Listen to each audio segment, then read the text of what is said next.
арнасы. Қарағандыда алғаш рет қазақ күнтізбесі жарық көрді. Бұл бастама ұлттық құндылықтарын сақтау мен насихаттауға бағытталған. Осынау игі істі қолға алған қазақ клуб ұйымының мүшелері Гоголь атындағы кітапханада тұсаукесер ұйымдастырды.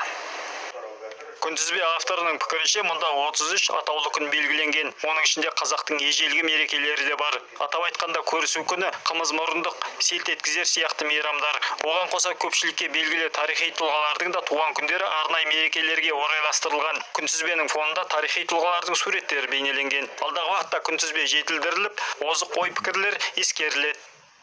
Күнтізбені шығарудағы мақсат ол өзіміздің ұлттық құндылықтарды насихаттау.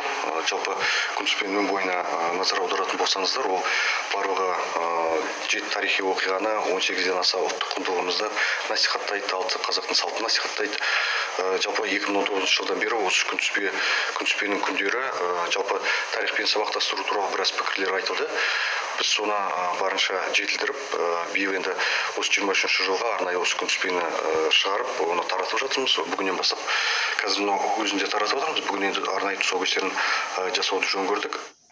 Қазақ клуб мүшелері осы күнтізбеде белгіленген күндерде үнемі атап өтіп отырады. Осы еңбекті жасау үшін ғалымдармен бірге пікірталас ізденістер жүргізіліп, тарихи фактілерге негізделген атаулы күндер анықталды. Бұған дейін тәуелсіздік және жеңіс ленталары тәуелсіздік төсбелгісі жарық көрген. Енді осы игі істердің жалғасы ретінде қазақ күнтізбесі де дайын болды.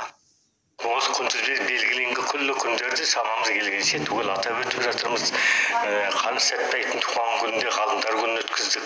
Осы күнтізбенің аясында күнтізбенің өзі бізде жоспарымыз бар.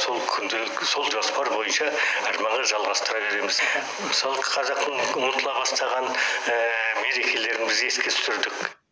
Бұл жоба 2019 жыл қазақ халқының мұрасы кітаптар сериясының бастамасымен таныстырылған. Бүгінде жастар қауымы әр елдің түрлі мерекелерін атап өтіп жатыр. Бұл күнтізбе еліміздің өзінің атаулы күндері, ежелден қалыптасқан тарихи мерекелері бар екенін көрсетеді.